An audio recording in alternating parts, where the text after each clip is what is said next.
I did build it.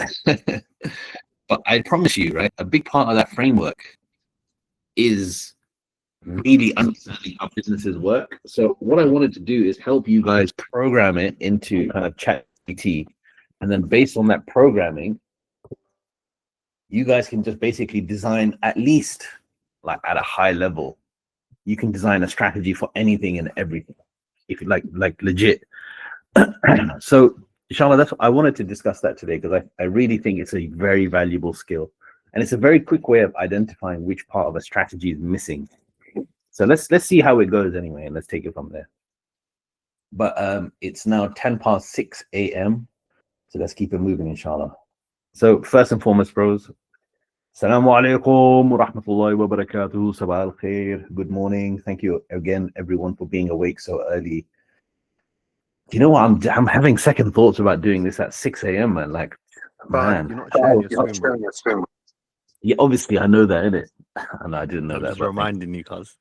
Nah, Naruto, I didn't know. I actually had forgotten completely, but I appreciate it. I'm gonna make me do my introduction all over again, make it sound like I rehearse it. I don't rehearse my intros, bros. But yeah. There we go. There we go. So I'm gonna have to do my intro again, okay? Assalamu alaikum warahmatullah, guys. Sabah al khair. Thank you very much for being part of the Boost Analyst program again. And today, because of the conversation we were having in the group around the kind of framework, the B12 framework, I thought, you know what? I want to show you guys literally how I use it. So because I'm kind of comfortable with the B12 framework, it just allows me to look at businesses with a kind of very wide lens, and I let ChatGPT do the kind of detail part of it. And it is really a function of the whole EQ for AI, whereby you let kind of ChatGPT and whatever tool you prefer to use, you let it do the IQ part, right? Because the reality is the future of consulting, the future of advisory is that a lot of the IQ part will come from AI. But the EQ part is where we need to be more and more kind of aware of, right? And the EQ part is really about the kind of working with your client to understand who he is, what he's thinking. And I don't know if anyone has ever worked on a consulting assignment whereby the client has absolutely no clue. That doesn't happen, right? It doesn't matter where you're working, who you're working with, which country you're working in. The reality is the client usually has some level, I don't want to call it an agenda, but the client would usually have some level of working hypothesis towards what their strategy should be, how the business should look in the future. And our job is obviously to align that using EQ, and then using historically our IQ to help us get to that particular point in time, right? And kind of work through the scenarios, etc., to get to the defined endpoint, right? But the reality is now, in light of having that kind of AI tool available to us, you know, and previously, what was this tool? This tool would be Google, right? This tool would be Benchmark, right? But now we have kind of this AI thingy. For me, it's a case of we kind of have to use the tools in front of us, and that will allow us to create solutions at a kind of faster rate. So the speed of that will increase, plus the depth that we can go into will also increase. But the thing that's not replaced is, of course, this, right? It's this, the EQ. And for me, the EQ part is the fit. Now, I know a lot of people think that AI can replace human beings. I think it can in terms of the IQ piece, but if you start dividing the whole replacing consultants with AI, I think there's a huge underestimation of the EQ component of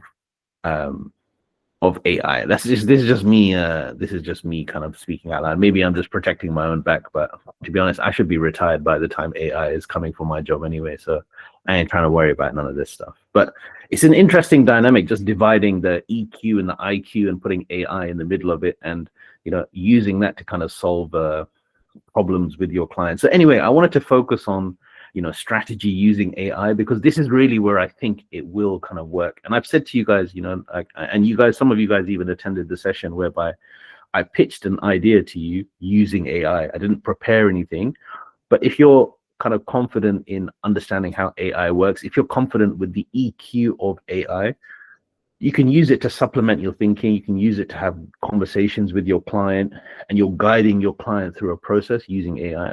And I really do think the front-end consulting, I'm not saying implementation, I'm talking about front-end consulting, will really look like that. So anyway, let's see how it goes, man. And inshallah, let's keep it moving. So for those who do not know, obviously, this is me in it, and this is my absolutely stunning daughter, Sophia, mashallah, tabarakallah. I very much miss her. She's been at her grandmother's house for the last few days. Pick her up. But at the same time, inshallah, there's going to be something announced here very soon. Obviously, ex-BlackRock, ex-KPMG, a little bit of time at Kearney. And alhamdulillah, we still have ARPAs, we still have Boost, but there will be something here very soon, Ya Rab, inshallah. I'm going to be announcing it. In fact, most of you guys know what it is, but it's now got a new brand. We've got an MVP working, so inshallah, we're going full tech on this side. And hopefully that's the reason or excuse that I will not be doing PowerPoint for very much longer in the near future. And I know that's not the case, but anyway. But alhamdulillah, been there, done that, right? Now, anyway, I'm not trying to sell the BAP to you guys. You guys know BAP. But I think ultimately what we're saying is, if the Boost Analyst program is an MBA on steroids, right? I can't imagine how these things will continue to exist. It's funny, actually, I read something yesterday, right? That large private equity houses are actually buying up huge amounts of student accommodation, right? And if they're buying up a huge amount of student accommodation, what does that tell you about these business schools? I mean, this was particularly in the UK, right? What does that tell you about the kind of long-term future? If private equity houses are buying student accommodation, what does that tell you about the future of education? Or rather, what does it tell you about their intent or their kind of forecast of They probably plan to repurpose it and then sell it for a higher value if they're planning to have it increase in value, right? Well, I think there's a couple of things. I don't think they will increase in value if they stay as student accommodation. Well, I think there's a couple of things, right? And we have to look at it from a timing perspective.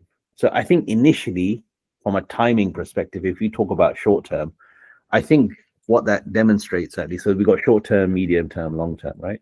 I think from a short term perspective, that would tell you that they have confidence in the education sector, that there's no major challenges going to be occurring in the kind of higher education landscape per se in the short term, right? But potentially, I think they would also say that, okay, well, in the medium term, we may not know, or maybe even confidence in the short to medium term, right? Maybe the confidence include here. And that, especially when we're talking about, educational, higher education and stuff, I think a lot of that will be driven by international students, right? So there is still, I think they're taking the risk that there's still a huge amount of demand for international students coming to the UK to learn. But I think in the future, I think you could be right, bro. Maybe they see that, if we buy at a good price, at huge economies of scale, that we could actually protect ourselves even if there is a downturn in this kind of global education market, right? And if you think about it, basically they're taking the bet that people will still want to get educated, say in the UK. The private equity firm that I'm talking about is actually called Blackstone. It's one of the largest. Yeah, they're buying all the real estate. Yeah, exactly. Yeah. So have a think about it, man. I think it's very, very interesting. So, but for me, man, again, who am I compared to Blackstone, right? But I just don't see it anymore, man. How do these business schools, how do they even justify their existence in light of AI? Is it network really? Is that what it is, man? So basically, if someone, it's brand new though, isn't it? If you think about it domestically, it may not hold a significant value, but if you're coming from, let's say, a third world country, into, let's say, the US or the UK, a lot of the Singapore brand, or even Singapore, you're right. It's to have that trademark on your CV, whether you decide to go back home or you go elsewhere, that you've been educated from the US, the UK, or Singapore, and that's there to give you access to those opportunities that you wouldn't say that you could have if you've done something, let's say, online. You know, it's like a fast track. No, I mean, if you go to Singapore, if you go to UAE, because these places are probably going to be the London of the future. So if you go to UAE with a UK education, it's not the same as if you come from a Ukrainian education. No, 100%. I guess the point that I was making over here is that with international students or international demand for formal education, that shouldn't drastically change across whether you're looking into, let's say, the UK or the US, because of the narrative that it opens doors to different opportunities that you wouldn't have compared to doing, let's say, online certifications. So let's take this. So what I've drawn here, right, is, so just imagine this is any kind of hierarchy within any organization right here, right?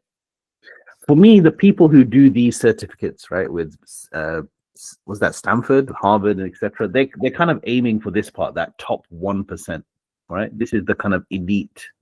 But I find that the vast majority of these guys, right, they don't end up here. They kind of end up, the vast majority of them end up here, but there are exceptions to the rule where they end up here. Does that make sense, bros? So basically, you're taking that risk, because I've had people who worked for us who have INSEAD and LBS MBAs, and they're super smart guys. But again, it's never the case of. But then again, you have examples of, you know, people who do these degrees, join McKinsey, and then become the CEO of Google. So there will always be exceptions to that rule. But the kind of, and going to, I'm not trying to say India is a third world country, although I'm not sure by definition if it is or not, but I don't think necessarily it is. But India has a huge populace of people who then aim for these places here, but then they end up, you know, we're talking about 0.001 here, but it is pretty dramatic, right? So anyway, it is what it is, but I guess it's just an interesting conversation that I don't know how that's going to work in light of, I don't know how that brand is going to really help. You know what I'm saying? Like, I guess that's the point. So just to add on that, my take is that most of these places like McKinsey's or any of the big four even would probably prefer someone with a really great first degree. So with an exceptional core ability, probably stemming or signaled by their A-level grades and their first degree, whichever it might be at the university that they first went to. Because that's the time at which you're heavily scrutinized. MBAs and masters, after you graduated as a second degree, the entrance requirements are simply, can you pay and do you have a 2-1 or something like that. It's not as scrutinizing as the first degree when you enter for the first time. And so they look for a core. That's not true, bro. That's not true. I've been to a top tier business school. I applied to top tier business schools for MBAs, UK, Europe. They scrutinize like hell, right? As much as the first degree? Yes, I would say even more. It's even more difficult. Yeah, I applied to like 30 schools, including Cambridge, Oxford, Michigan, Ross School of Business, Harvard. I applied to a lot, and I got into one in the UK instead. And it's hard, man. It's not easy. You know, I got rejected from a lot of those schools. I got into like 3 of them. I got accepted into 3 of them, but it's hard. It's not easy. And the way I got into the one I got into was I had to go and meet the project director, the program director, speak to him, and then he said to me, put this in your application form and do it that way. It's not easy. You know, it's quite difficult. But if you consider the proportion of students that go in, the number of students that go in at a first university, right, for the first degree, I standard at 18, 19, right? The number of students that go in, as opposed to the number of students that go in at a master's level or an MBA. And they're 2 completely different scales. So the success proportion of applicant versus total number of students, I'm not sure if you're talking about an MBA, it's different. Because an MBA, they put it's equally weighted on the basis of your first degree. So your grade, where you went for your first degree, also your work experience. They don't typically like taking people straight out of undergrad because they don't come with that level of kind of that finesse of knowledge, you know, and expertise that someone would bring as like an analyst or an associate out of an investment bank, for example. But if you're coming at, if you're doing it like undergrads is different, right? They're just kids going into school. Some of them got good grades, and now kids who are going to school. I mean, this has probably been happening the last 10 years. They have to have extracurriculars as well, like they have to have music or sports or some type of scholarship in that, right? So that's what makes it more difficult than just pure academics. But now with business schools, as has always been the case, I mean, I'm in my 40s now. But when I was applying for schools, it's really difficult to actually just get in on the premise of money. Because look, when I was applying to London Business School, they were charging 100 grand, right, in pounds. When I was applying to the US business schools, they were charging in excess of $200,000, right, to get in. It's not just, that's just not money you can just come up with. You have to apply for loans. Some people have savings, yes, but a lot of the time these loans are co-signed. It's not easy. Even my sisters, when they went to like medical school and all these other, my sisters studied robotics and stuff like that in the US. This is really hard to get into. It's not easy. This stuff is like so competitive. When I ended up in business school, 75% of my class, my entire course was Chinese. That's a 3/4 of the class was just Chinese students. Very little were from India, a majority were from China, and then some of them from Saudi, and then the rest of them were like locals from the UK. So it's hard, man, getting in. Is that then, bro? Is that a function of managing supply and demand effectively, or is that a function of they're very specific as to, because if you have a huge amount of demand, you can be. So my question is, will AI, as a function of AI doing its thing, will the demand for these things change, right, as a function of AI? And how do these businesses? I think if we turn your question into a slightly different position, right? Like, I think what's going to happen is a lot of universities and higher education establishments are just going to disappear. What's going to happen is you're going to have these brand names, like the other brother was saying. You're going to have these brand names that are going to be left, right? They're the ones who are going to be around for like forever. The Harvards, the LBS, the Stanfords, the Waltons, they're going to be around still, right? But they're too big of names to fail. Okay, it's just not going to happen. We're just going to have a much more tighter concentration of universities that people are going to get into. So you're basically going to start off, we're probably going to end up where we were right at the beginning, where there were a very small concentration of these specialist schools, and then all these other ones just kind of tailed off afterwards and try to compete, and then they kind of lowered their prices, lowered their standards, and then those guys are going to get wiped out because of AI and because people are doing what's the point in applying. But the brand name will stay. Right, in terms of, I do want to go to LBS because I'm from India or from Saudi or from China or whatever, because it's got that entire kind of presence to it, and that's what people will want to do naturally. The other thing is, if you look at it from another perspective, in terms of, we're talking about MBAs, but what about professional qualifications like the CFA, the ACCA, the ACA? What's happening about those? Right, yeah. Because if you look at the CFA, for example, that's something else that I've been involved in. That thing, it's dying. Yeah, like, no, but I can add to that actually, man. People are not applying for that. Yeah, go on. Sorry, just to add on to what you were saying. So with the business school element, I completely agree. It's going to get consolidated down into the more concentrated front.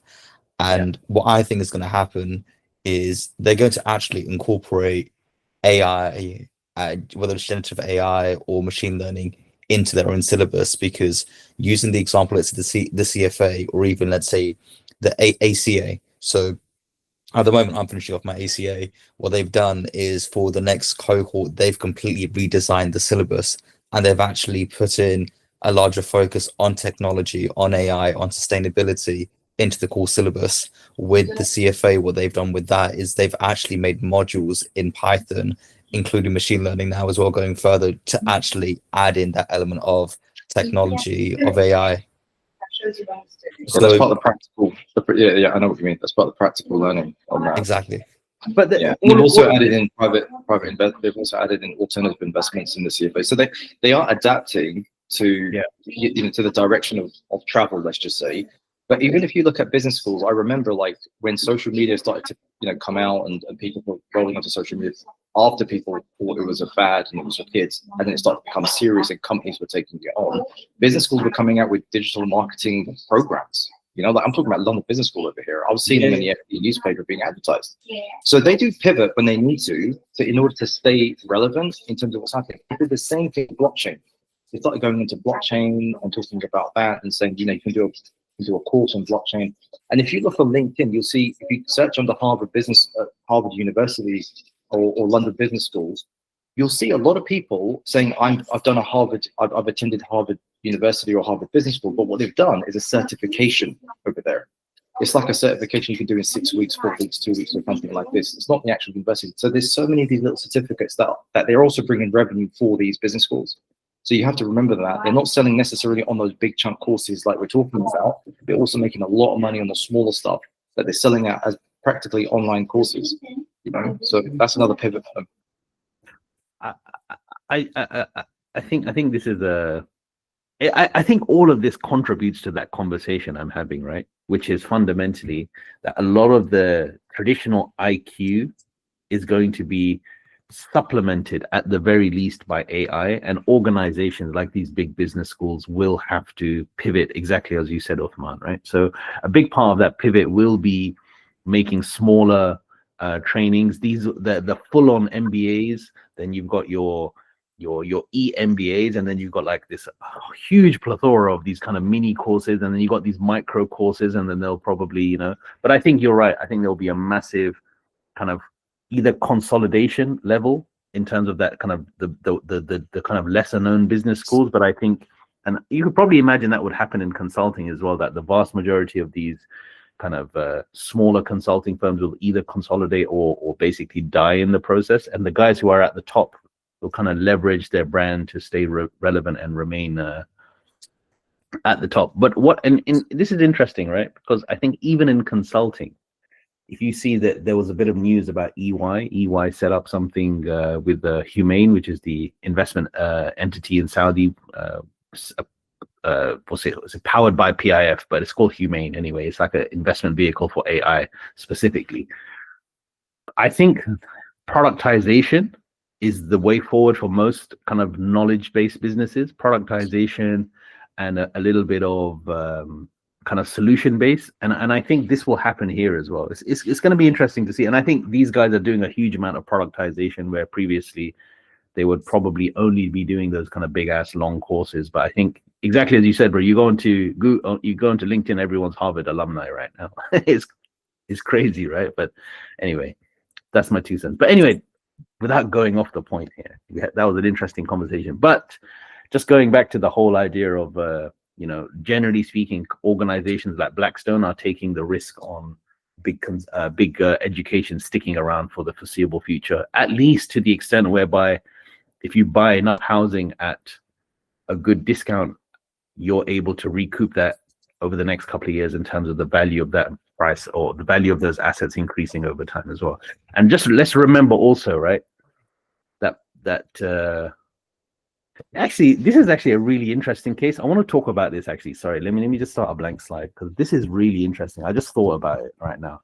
What would be, sorry, let me open up a blank page. What would be the rationale for why would a Blackstone want to invest in what's it called? Why would they want to invest in what's it called? Sorry guys. Student accommodation. Yeah, why would they want to do that? Like that, it doesn't seem really that sexy per se, right? It's not really your typical. And I just had a bit of a. Okay, so the question we have here, right? And sorry, I've gone off on one. I completely wasn't planning to talk about this, but it's really interesting.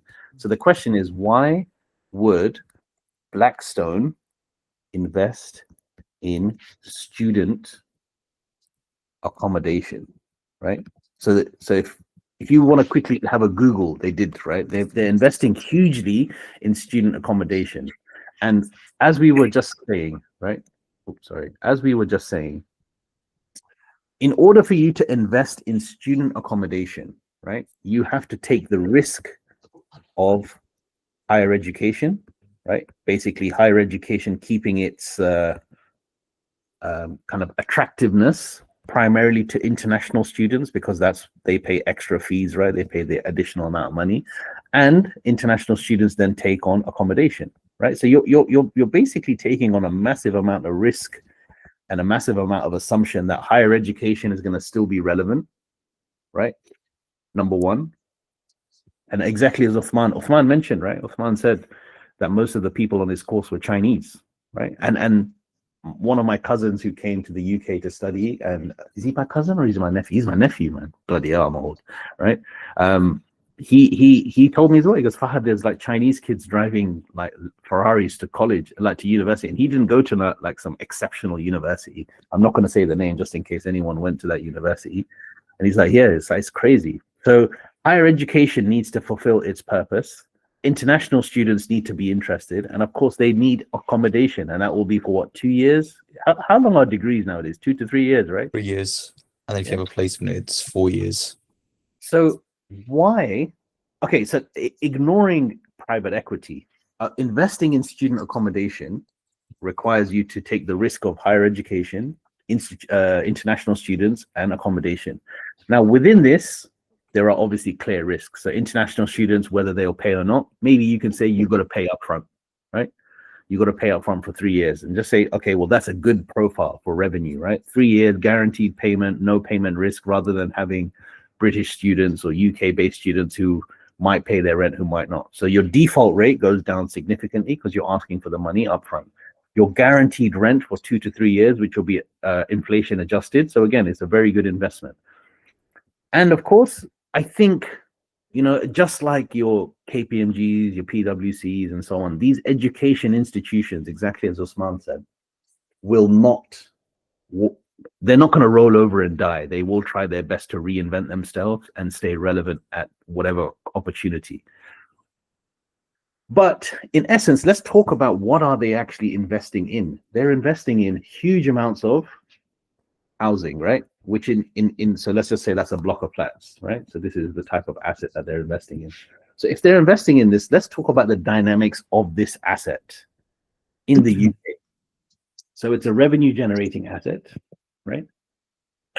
It's a fixed asset because it exists, it's physical. It's fixed and therefore it's physical, right? So you can't move it.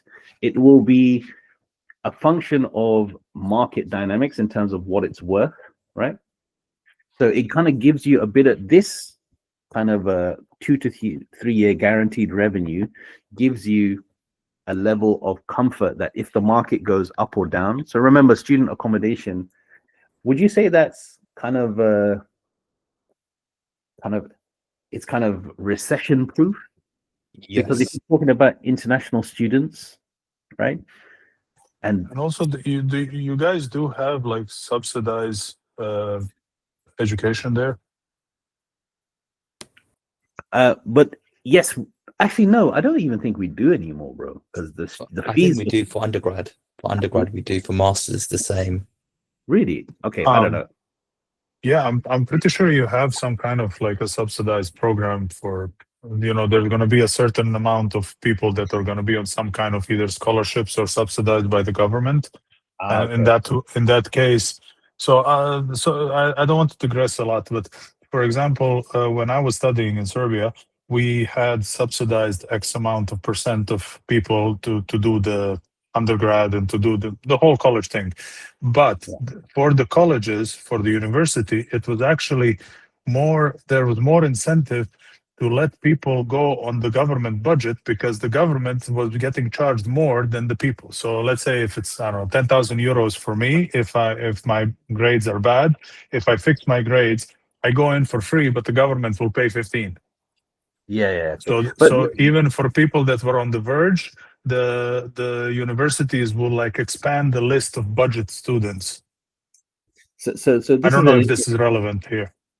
Yeah, I think it might be, bro, because ultimately you have your local students, which will pay X. Then you'll have your government subsidized students, which will pay X plus 20%.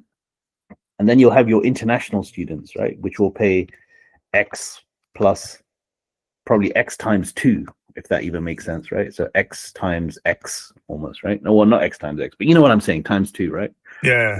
And ultimately, a private equity firm is, or rather, if you're buying up huge amounts of student accommodation, right? I think what I'm saying here is that these assets and this business is fundamentally, like we said, it's recession proof if you take that view, right?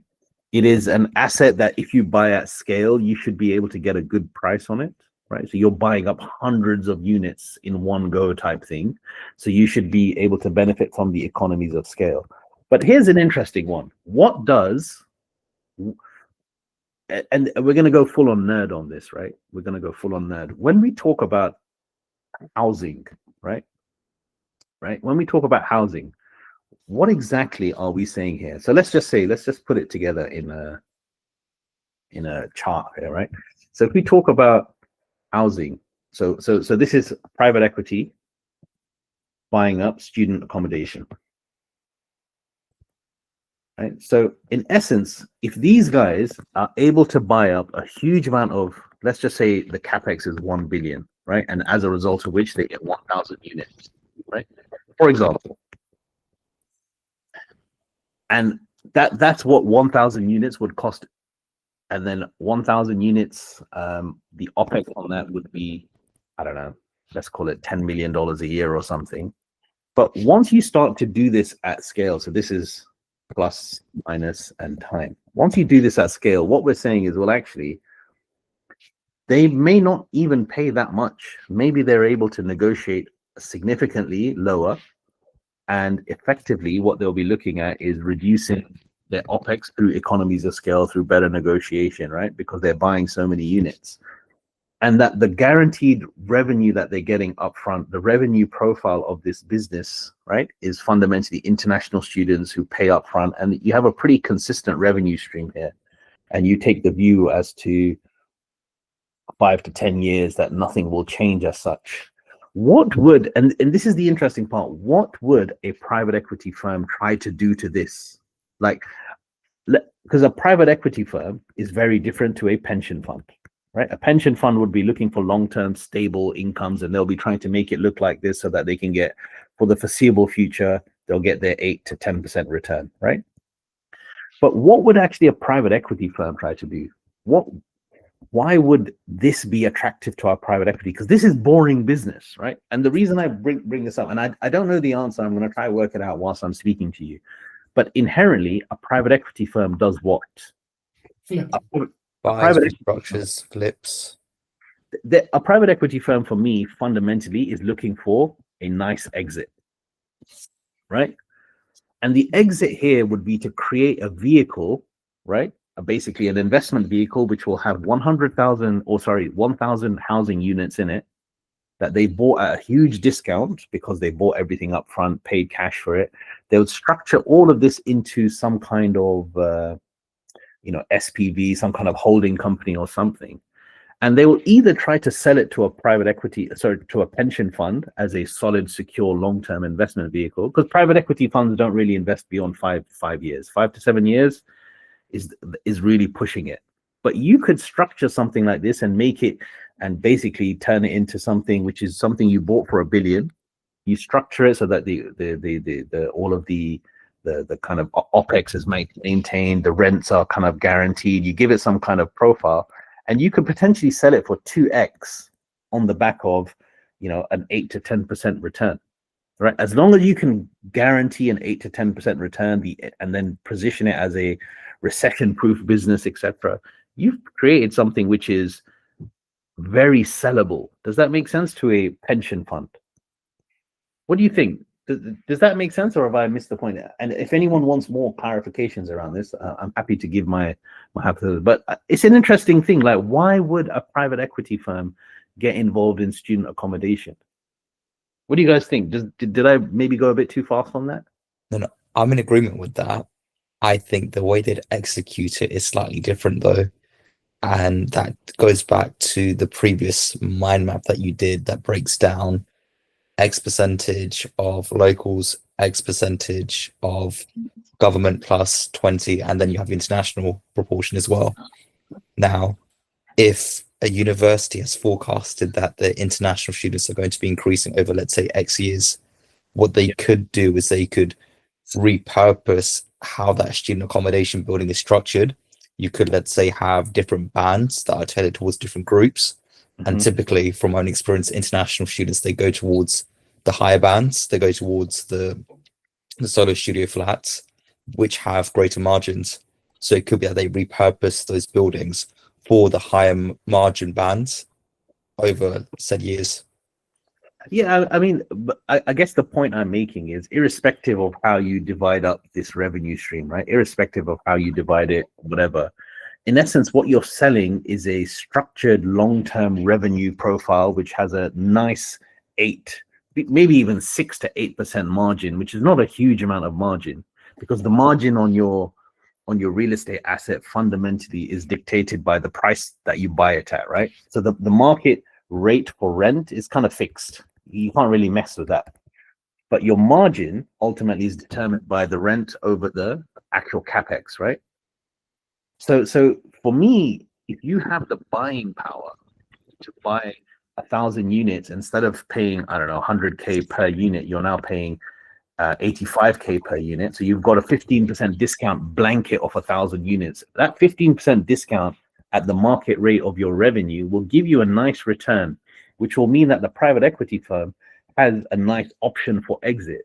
But also going back to the dynamic nature of the asset, right?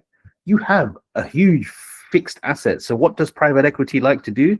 It likes to load up with debt, right? That's another thing. So it has another option, which is basically if no one buys it, we can just take huge amounts of loans against it, and we have a fixed asset that's generating income. We can use the debt to maybe do 2 more of these projects. What do you guys think? Or am I going mad here? It's interesting, Fahd, because I did look at student accommodation as a business case, and I did. One key takeaway for us was that the overall gross yield on student accommodation was just too low to be justified in terms of the capex and your investment outlay generally. So we just couldn't justify it, because essentially what you got to look at is, okay, what's my say annual yield going to be on this? Now with student accommodation, typically universities are open most of the year except for the summer, right? Yeah. And a lot of international students, if this is what we're kind of gearing it towards, they'll be out. They won't be paying that rent for the 2 months or 3 months that they'll be out. So you're kind of there for about 9 months of the year. That's what you're collecting. Then you've got a situation where you can't hike rents with this. Okay, so it's not like private residential where you can just start hiking rents. It's not that simple, because there are terms in place with the universities, because they don't want to sort of have students becoming unaffordable essentially, right? That's another thing. But the key thing for us was that the yield that you'd be getting, because you can't charge it like you can on a premium for private residential. Okay, so this is something that I did find was a bit of a challenge. Now, what you'd always do is you'd always benchmark against this. So you'd say, okay, instead of investing there, we'd say, okay, it's like 4% or 6%. If you're looking at it as a gross yield after your OPEX on this, you'd say, where else can I get 4% or 6% or 5%? Now you could do that in US treasuries, you could do that in some instrument or something else, right? So that's the challenge that we had, just as an FYI. No, I appreciate that, bro. But then again, I think that goes back to the point, right? Is that if you buy at a huge scale, so if you're looking at 1 unit, and I'm not saying you were looking at 1 unit, but if you're looking at 1 unit, and that 1 unit is 100K, right? And that annual market-based rent is giving you 4 to 6%. Yeah, you're right. That's not a sexy business at all. But fundamentally, what I'm saying is then if you were able to buy at such scale and so cheaply, because obviously private equity guys will be looking to reduce their their average cost of capital, right, significantly by buying this with as much debt as possible, they could potentially get a better deal at maybe 85K. Now that 85K would, instead of being 4 to 6%, they will now be getting 8 to 10%, which at that point will be a nice revenue stream for a pension fund. A pension fund will be like, okay, well, this is good because this is real estate. We've got an underlying asset. We have strong revenues from international students who will be there for a couple of years, and maybe there is a bit of a blip whilst they are. I remember when my nephew came to London and he started studying, he had to sign up to a 3-year agreement, and his rent was pretty dear, like for a student accommodation, like £1,200 a month for basically what was a room and a shower, and everything else was communal. So again, the idea is that, and this is probably going to end up being one massive, MBB, what is it, mortgage-backed security type failure in like 20 years' time. But private equity doesn't care about 20 years' time. So anyway, I thought it was an interesting kind of dynamic.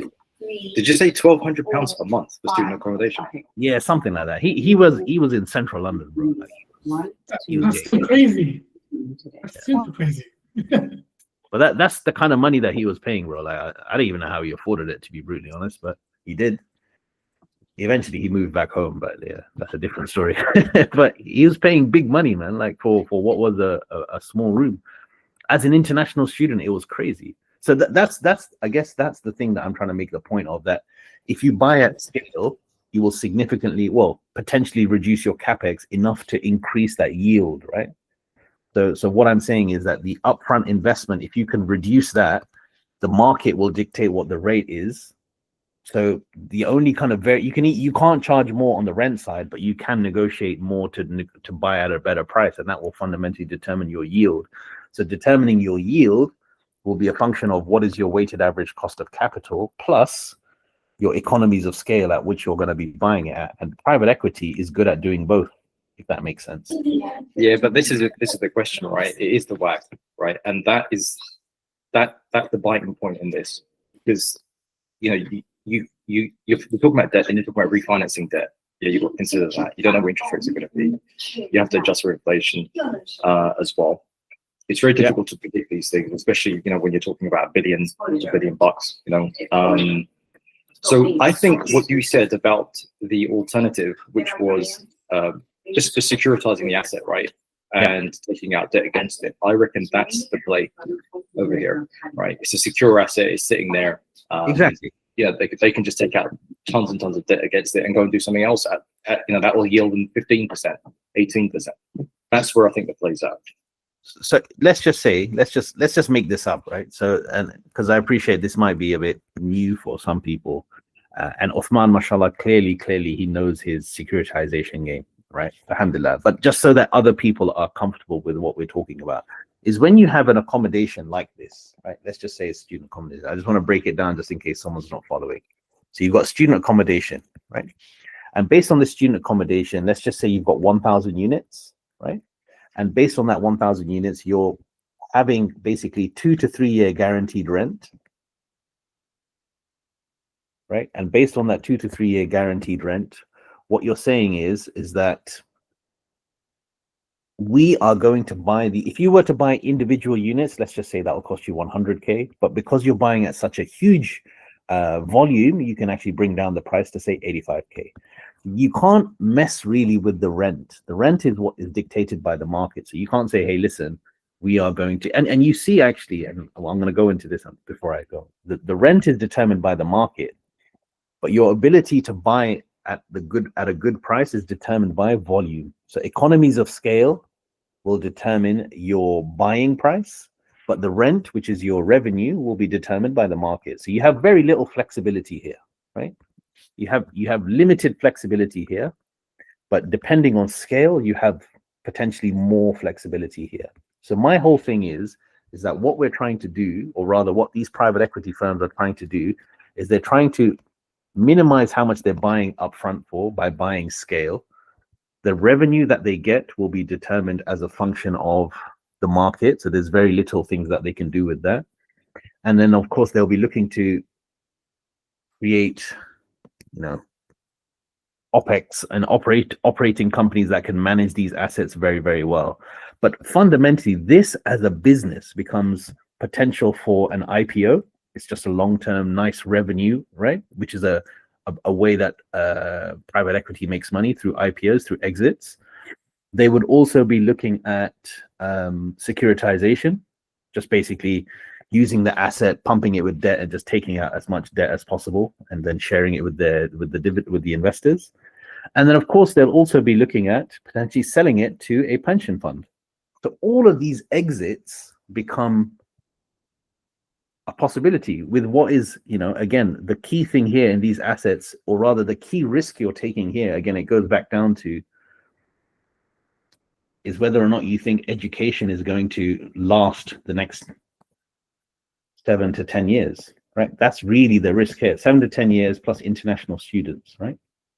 What do you guys think? Is that kind of making sense, bros? Like, again, it's a really, really interesting thing to be discussing at 6 a.m. in the UK, right? It's crazy, but why, again, it goes back down to the why would private equity invest in student accommodation? And for me, it's actually quite simple. What do you guys think? Does anyone not following? Please don't. No one knows who you are. So if you can't understanding, just say.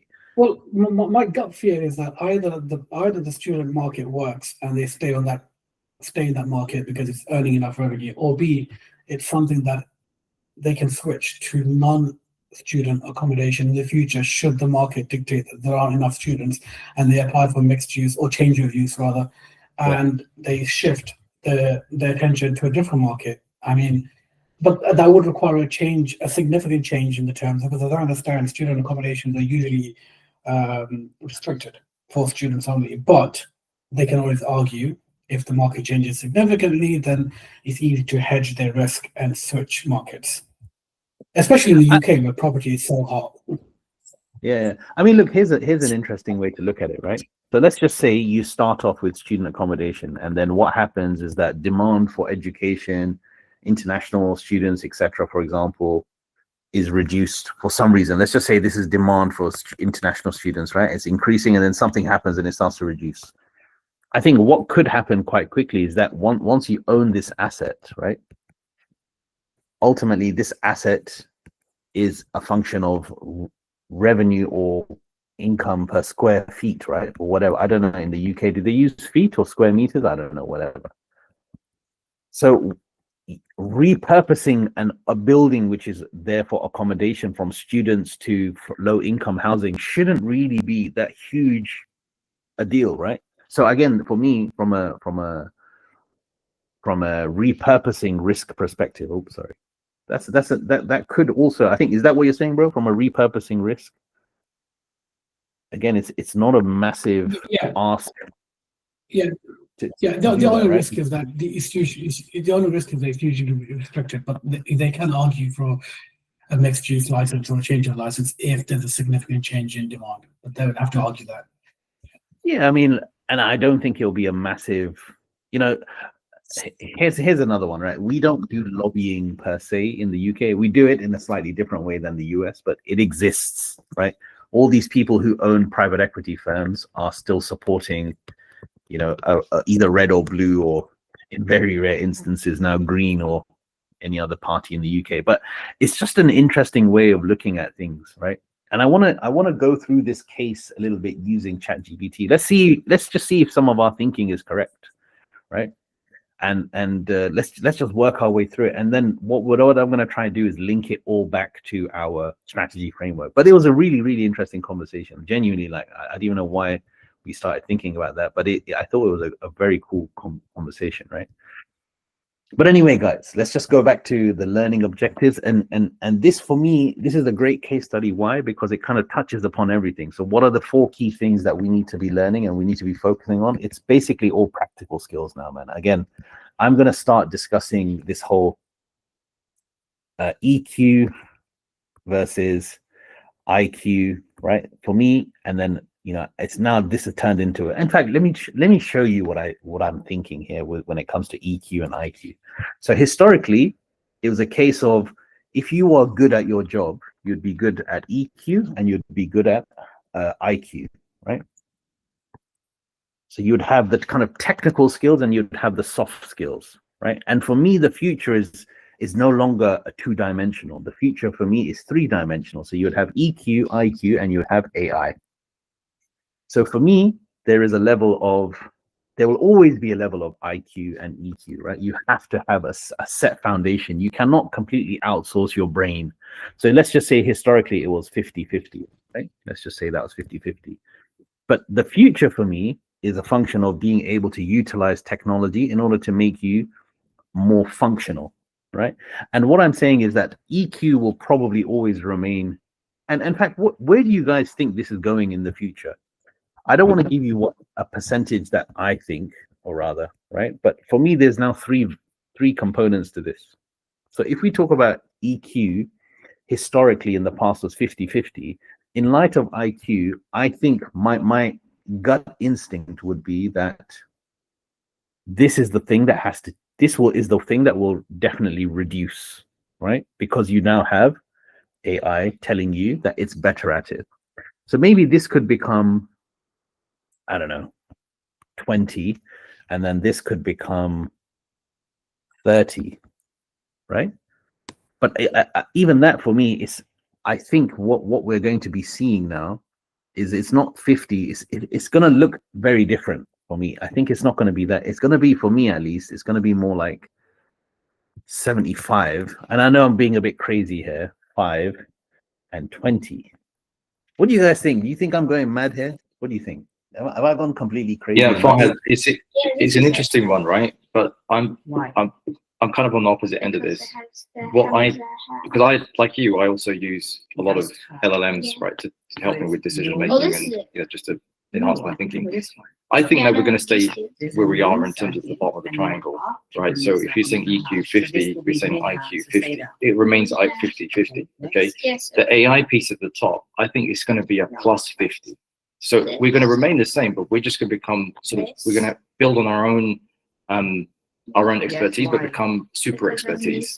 We'll have super expertise in what we're doing. So the brother who is doing the ACA, I think you mentioned earlier, he's doing the ACA. Now, someone could argue, a lot of people argue, and I speak to people like this quite often actually, saying, why should I do a professional qualification with AI? Because it kind of knows everything. No, it doesn't actually. Yes, it doesn't have the information. It has it as a source of information that's there. But when you try and put it into context and apply it to a situation, it will only tell you what you're asking it. It won't know what to tell you otherwise. And that's where that plus 30% of what you know in the IQ, 50% of your 50% EQ, that's where it enhances you. And that's where I think we're going to become sort of super intelligent in our own right with AI. It'll help us to be super intelligent rather than reducing us. Now, on the flip side of that, the people who do make their IQ 25 and EQ 75 or 50 or whatever, or however you want to kind of split that, they'll essentially be dumbing themselves down. Okay, and when you then start competing against people who are still, enhancing their own personal selves, so they continue to do the CFAs, the ACAs, the whatever, and the MBAs, they continue to, continue that learning, that research for themselves, and then use AI on top of that.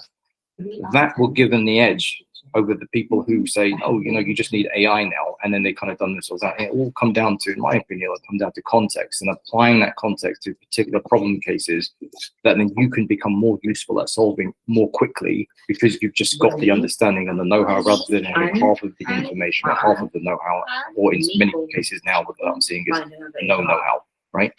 But that's really where I'm at with it.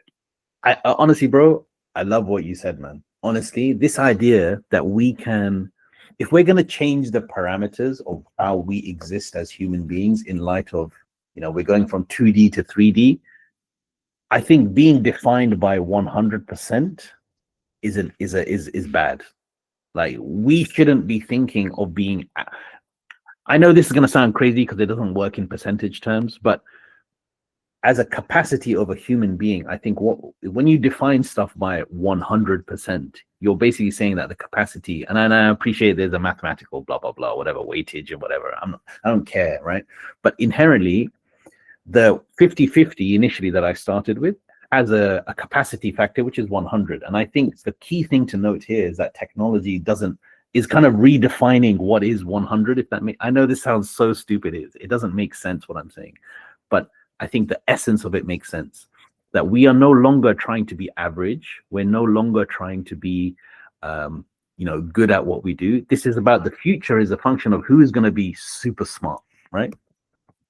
And super smart for me, is not defined by 100. And I'm sorry, I know it doesn't make sense because even when I'm saying it, I'm saying, oh man, I know that doesn't make sense. But anyway, but I truly believe, I think you've hit the nail on the head there, Osman, which is genuinely that you have to be still shit hot when it comes to EQ. You still have to have that foundation level of knowledge and so on.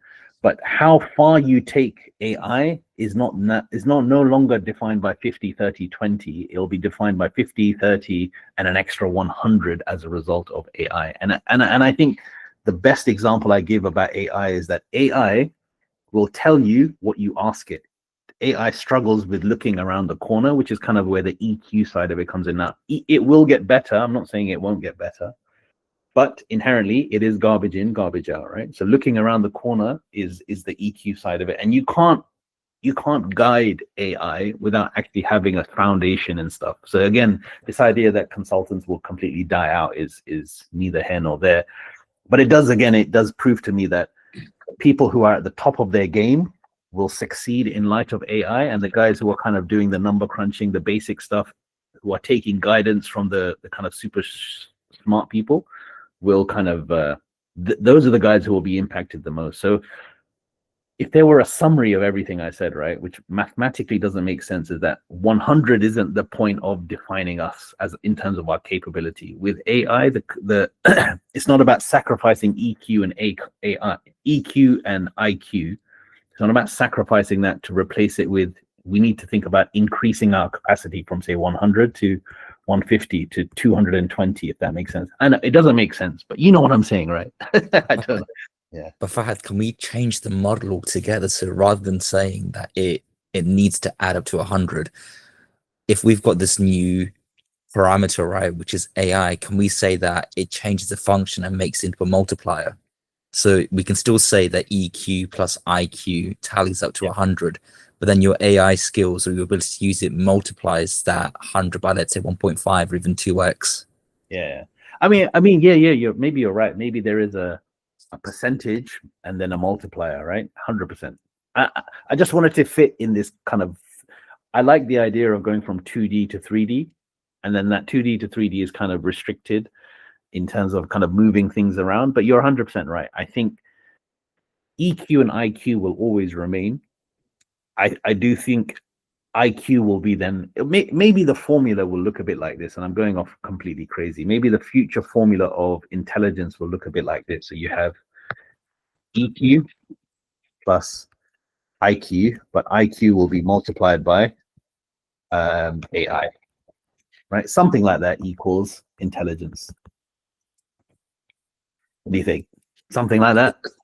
So I would say it's EQ plus IQ, all of that bracket multiplied by AI as a slight difference, because I would say the dynamics of EQ and IQ would shift. So EQ would go up and IQ would go slightly down. Yeah, okay. So this would go up, this would go slightly down. 100%, because with IQ, what's important is to have the appreciation of how you're doing something, why you're doing something, and then the EQ comes into it, which is how is it relevant to your stakeholder or your client. And then the AI is just optimizing it to make it more efficient or adding a different lens to it. Have we just gone full nerd this morning? Like, this is a proper nerdy discussion, man. Like, I don't know. This wasn't the conversation. Another thought, Fahad, what I'm thinking is EQ and IQ will be always the base that needs to be there. Yeah. AI could be mature, but the way it's being used is not yet there, because it's not being used mature, not within every solution, every platform. Some did use it properly. If we're going to look, for example, at knowledge management, before we used to create it manually based on cases, solutions, projects, etc. Now it's being moved differently in a way where it's really functioning properly, where it can be used as a reference for clients, employees, etc. So these two, EQ and IQ, will be always the base foundation, because AI is evolving more and more. That's what I'm thinking. So my only thoughts on this right now is I'm not sure if it's intelligence at the end rather than outputs. Because in the past, would we have referred to any technology, whether it's AI or even if you go back as far as calculators, or any computing, I don't know if I've ever seen a definition of intelligence as a function of like EQ, IQ plus tech. I've never seen computing being supplanted as a substitute for IQ. It's only just been an additional tool. So outputs have increased, productivity has improved, but I don't know if we've ever defined it as part of, quote, intelligence. Yeah, honestly, bro, that was just me throwing in words to fill in the gap. Okay, yeah. So I think output is probably, or productivity. Output or productivity would be my initial take on what goes in that formula. Yeah, I mean, look, just to kind of demonstrate the point, right? That intelligence for me is a function of productivity, is a function of. But I mean, look, the reason I said intelligence, right, is because, yeah, I think intelligence for me is a function of productivity. Could be a function of what was the other word you used there, bro? Output, right? Yeah. Right. I don't know. I'm just whatever, right? That my definition of intelligence is not scientific. It's just a function of practicality, right? So anyway, at a human level, right? What the point I was trying to make is what at a human level, we're going to need to increase our IQ. We may be able to reduce the volume of IQ that we're storing in our brain, and we're going to then multiply both by AI. And as a result, you see that the only issue I have with this formula, bro, is that I don't think AI is going to necessarily enhance our IQ. This formula that we have here right now suggests that AI will have an equal impact on EQ and IQ. Maybe it might even be the case if we're going to go full nerd that they may be multiplied by AI and then multiplied by AI at different weighting. I know I'm going super crazy, but you know what I'm saying. But why would AI then have a different multiple for EQ? It would have a lower one. I don't know what it would be, but it would have a lower one. Whereas this could be a multiplier by 10. Whereas maybe on the EQ side, in terms of depth, you might have a hunch, and it could be by 2x. But it definitely wouldn't have the same impact on both. Whereas this formula would say it does have the same impact on both, right? No, 100%. Then likewise, you can also say that IQ and intelligence, they're one of the same, in which case you would say IQ1 and intelligence being IQ2 then, right? Yeah, I mean, if we're talking about intelligence as an output, right? Yeah. At a total level of output, so let's use the word output. So yes, this would increase as a function of that, right? But the point is that AI will have a different impact on your EQ, and AI will definitely have a different amount of impact on your IQ. That makes sense. Yeah, I mean, look, I'm just being a nerd about it. I'm enjoying it. That's why I'm just pushing it. But it's genuinely this super nerd stuff, man. I'm telling you, man. Anyway, this is what I promise you. This wasn't the conversation I was planning to have today, but it is a good conversation. We started off by talking about education, private equity. We then moved into why private equity firms are investing in real estate. And then as a function of why they're investing in student accommodation specifically, what type of exits do they have? Does it actually make sense? And now we're talking about bloody hell, man. The future. Question for yourself. Tell me. On one lens, we're looking at AI as a multiple which enhances your efficiency. It makes you more efficient at the way you do things, and it gets your outputs a lot quicker. But how would you then differentiate to how to look like for EQ versus IQ? Where do the different AI elements come in for both? So for me, what does AI allow us to do, right? AI allows us to do things faster, so fast and slow, and it allows us to do things that are in depth or at a high level, right? And for me, where does AI fundamentally sit?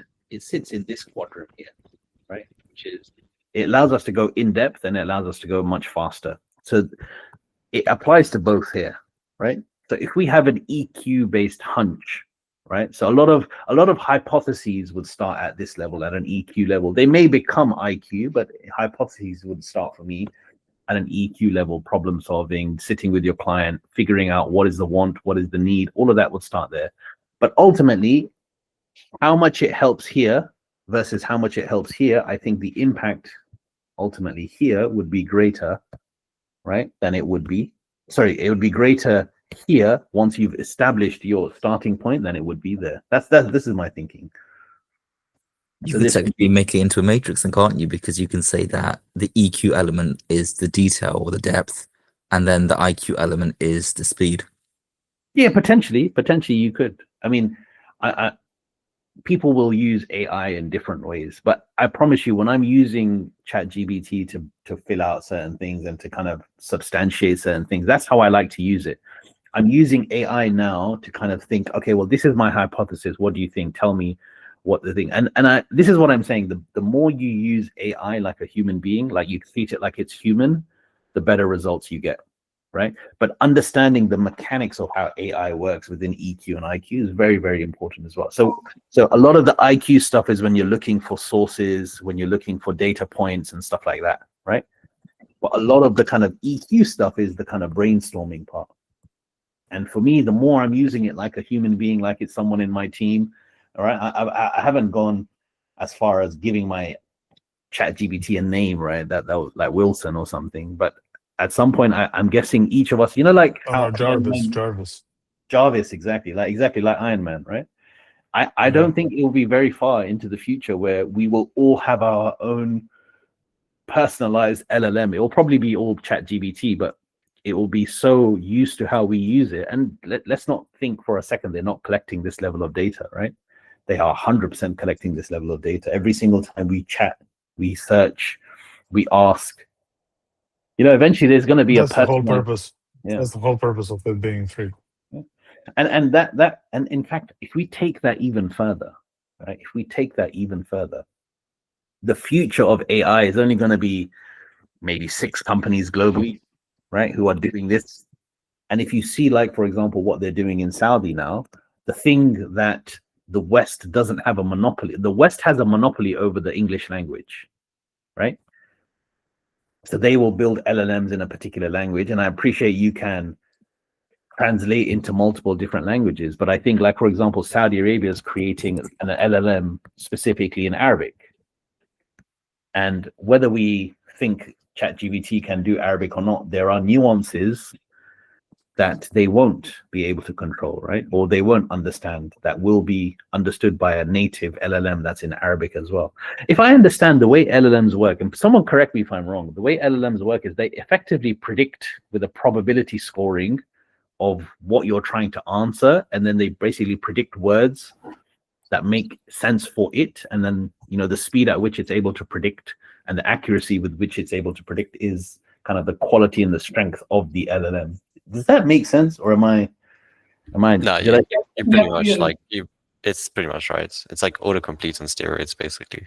God damn, I'm smart. Yes, so it's essentially they use something called tokenization. So the all of the content across the internet, which they've been harnessing for the past few years, is assigned a probability score, but they break out entire strings of text into tokens, and each of them has a score. Now it's going to be a lot more. It's not as simplistic as I'm making it out to be, but essentially there's a score and the relationship between each of these tokens, and this is why earlier on ChatGPT used to present a word at a time. Yeah. Right. It was to represent that tokenization and the prediction of the next word. And it's as crazy as it is. This is why it's crazy that he used to get entire sentences correct, despite the fact that he's only predicting the next word at a time. Now he wasn't practically doing that. They visually did it like that just to represent the working. But now they don't bother because it's not necessary. They just produce the entire paragraph now, but that's how it was. He was predicting the next word at a time based on historic data. This is interesting because one of the bros in the comments in TikTok has said that actually the impact of having LLMs in different languages will always be limited because the vast majority of the internet is in English, which is true. I get it, but at the same time, we're talking hundreds, if not billions of people. I remember I once worked on a project and I had a team of people from India working with me, and there were 5 people from India and their common language was English, right? And they were from very large cities where they had hundreds of millions of people living there.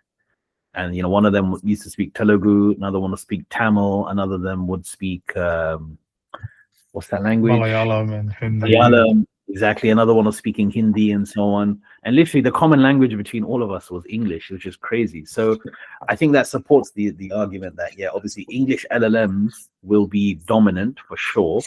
But at the same time, you cannot be dismissive of a population of 100, you know, countries don't have 100 million population, you know what I'm saying? So Arabic is I think the first language for almost, 200 million people, I think, maybe, if you include Egypt and like North Africa, maybe even more, maybe 250 million people speak Arabic as the first language. I think it's much more. But English, when you're saying as a universal language, yes, and it's going to grow. But I think it's still. I might be wrong, but I think it's still under 2 billion people. Yeah, I mean, Which means 75% of the globe doesn't speak English. Now, how much of that 75% is actually using computer? I don't know, but I'm pretty sure it's a lot. We have friends and colleagues from China, and like they don't. Everything is in Chinese. Their computers are in Chinese. Everything is in Chinese. They just don't speak English. And I'm talking about people that are in their early 30s, engineers. So it's not like I'm talking to some football player. I'm talking to someone who should really know English, but they just don't. Yeah, but and when you ask them about it, they're like, why would I know English?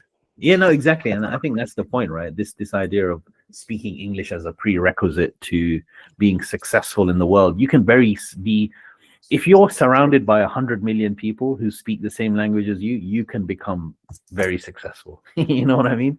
So, and obviously China's population is what, 1.5 billion people? So yeah, I mean, who knows? Yeah, I don't. So I wanted to ask you. I wanted to ask you something, and I don't want to change the topic too much, but you've been talking about LLMs, and I don't know, probably yours, because you've been typing into it so much. Yours is already created, but have you thought about like literally designing an LLM? Because I started doing something now. Not related to this, but when I joined the project, literally the first thing that was done is like, okay, let's create a GPT for you, and then you put the script, and then I got the follow-up documents, and I uploaded all of that in a certain way, and I created for this specific activity, I created a specific GPT. So now I have my ChatGPT account, and it has a normal ChatGPT. But also, if I want to switch to that specific activity, I will just click on that one and just use that one. Have you considered doing something like that for this course? Because you have pretty refined diagrams that you created and flowcharts and all of these triangle drawings, the pyramid and the house and everything. If you can upload that, sorry, I don't mean to make fun of it. I'm just like not sure how to describe it differently. But if you upload that plus your input and create a GPT that's going to be like a BAP consulting GPT. You get my point? Basically, what you're saying, bro, is an Abu PowerPoint GPT is what you're saying. Exactly, because you've been crying about this for a long time. Now you can just outsource it. Listen, man, I think that there we go. Ego on steroids. Download the Abu PowerPoint GPT if you want to hang out with me when I'm not even. Exactly. Then you go play with Sophia. There you go, man. I'm telling you, bro. Next time, you know what? I'm gonna create this. I'm just gonna let you guys do a 2-hour session with ChatGPT. See if we notice. And anyone notices, they were like, "Oh, you're just doing the same old drawings again." It's the same thing. Did I interrupt? The skills are the same, right? Say again. I could argue what? Sorry. You could argue that those 4 key skills are the same, right? That's absolutely it, man. As long as it repeats, as long as it sticks to the script. I used to work in a call center, and it was actually, I don't know if you guys used to watch The Office. The Office is the best program that's ever existed, right? And there was a time where Michael Scott was in a call center, and he used to keep going off script. And the guy who ran the call center said, "Stick to the script, right? Just stick to the script. It works." And there was an Indian guy that used to work with him in the call center who used to stick to the script and used to basically make a huge amount of cash, and Michael couldn't stick to the script. I was exactly the same when I used to work in a call center. But as long as my ChatGPT, Abu PowerPoint GPT sticks to the script, I think, there's only so many variations of the triangles and the squares and the Rubik's cubes that you can actually have. So yeah, I agree, man. I probably do need to work on that at some point. What key questions would you say that you ask Abu PowerPoint GPT, going from origination idea to here's an output? Do you know what? That's actually an excellent question, bro. So when I use as a strategy consultant, when I'm using AI, I do 2 key questions every time, right? So the first key question is, well, it's not even a question, it's more of a starting point, which is act like, right, an expert management consultant. Now, ChatGPT is much more advanced than it was 6 months ago, so you don't need to tell it how to act. It usually gives you a good idea. But I always make it start from this perspective because I like to put anchors when I'm doing like GPT work. I like putting in place those anchors to say, okay, I want you to act like this. And sometimes saying, act like a McKinsey consultant, act like a, I know the world in which I work, and therefore I kind of know the outputs that I'm looking for. So at the same time, if you tell it to act in a certain way, it's like, when you're treating a child and you say to the child, what did I tell you earlier about, putting things up your nose? I won't put things in my nose. They still might put things in their nose, but you just kind of, I promise you, I treat ChatGPT like a human being. I really do. And that's just me. So my first instance of, before I ask it any key question, that's that. But the key question I'm always asking ChatGPT, and again, it's a function of me making sure that it's learning, or rather giving me information in how I want it, is, what do you understand? And that's kind of my whole that's approach. kind of that's kind of what I was that's kind of what I was referring to, because you do program your GPT with these questions, with these prompts, where you tell him how to act, and you ask him always to double check what does he understand. And I've been actually using it the way you do it, and it's actually very helpful. However, this is what I was thinking, like, if you create something, if I say act like a consultant, and if you say act like a consultant, because of your history, I believe that we might be getting different results. So if we create a baseline, a benchmark that we can all work with, I think it's going to be more consistent. I don't know if I'm right on this, but I feel like it. It's something new that we tried, so I wanted to suggest. So for me, then the question becomes: is consistency what we're going for? Is that the output we're needing? Is it consistency, or is it fit for purpose? Now you can argue consistency. Yeah, it's a fair question. But you can argue I'm thinking if we're playing in the same ballpark. Yeah, but that's the point, isn't it, Milos, bro? Is that are we, or should we be playing in the same ballpark? Because every question, every kind of context will be different, right? So consistency, I'm not sure is the right play. I think it's fit for purpose. So that's why I use this anchor, which is act like, and then what do you understand? Because the way LLMs work is inherently it's in one direction, right? They work in the direction that you're taking them in. So it works down, right? So if you ask it to act, and then you're saying, what do you understand? What do you understand? What do you understand? Right. So and the direction that you're taking it in is what ensures it's fit for purpose. So it's kind of layering. That's my approach to using LLMs, is a function of using layers. So if you do need to change direction, what you can't do is create, I mean, you can, but I'm not a big fan of it because I don't find it's consistent. What I do is then I adjust here, and then I continue going down again, and I'll adjust here, and then I'll continue going down. You see what I'm saying? So that's how I'm using it. But eventually, I suspect, and maybe it is capable of branching out and then coming out and branching out another thing here. Maybe it is capable of it. I just don't use it like that for the time being. I like having a kind of end goal in mind. And that end goal, so this is my end goal here. This is my end goal. And so I'm trying to get to that end goal. And I think this is where the EQ and IQ part comes in, right? You have to have an EQ, IQ part, because even in consulting, right, you're never going to be in a position where you go into a project and you have no idea what the end result is.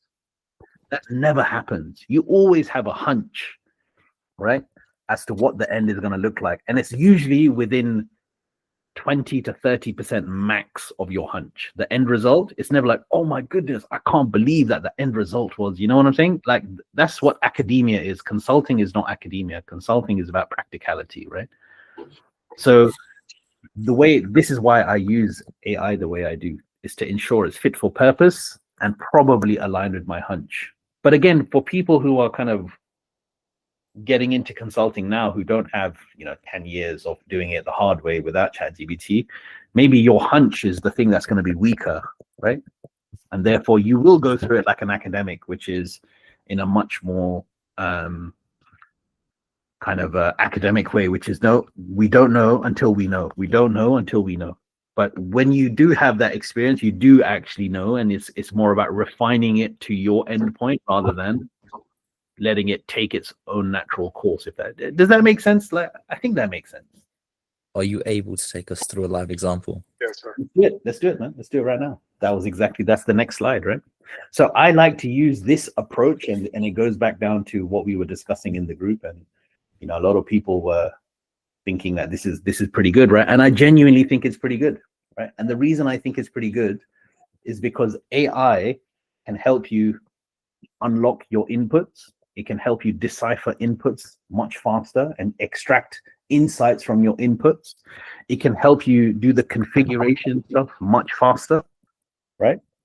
So if we talk about the benefits of AI in this whole thing, for me, like I said, I'm sure there are more, but I like to think of AI to think of things more in depth, right? So I like to think of it as it can go more in depth plus faster. This for me is the two key benefits of using AI. But my IQ tells me that organizations fundamentally want one of four key things, right? So it's either a strategy, a business plan, an operating model, or a performance infrastructure. And usually it's combined. So the output, my IQ and EQ tells me that's usually the end point. But where I'm using AI is at an input level to collect and analyze, right? So I'm using it to analyze the inputs of the existing of the organization internally, the inputs of the external assessment, understanding the market, supply, demand, and all that funky stuff, and of course understanding what stakeholders are saying without them having to say, and that's a key thing here. So a lot of the want versus need discussion happens here, want versus need here, right? And you can program that into AI. You can say, okay, well, this is what he's saying. What do you think he means, right? Anyway, and then obviously consolidating this into some design principles is something that AI can do as well, right? But this configuration piece, this for me is very, very exciting when it comes to AI, because you can hypothesize very, very quickly using AI, right? Historically, designing a vision statement is probably one of the most painful things that you can do as a management consultant, because everyone has an opinion on it. And what you can do is generate them.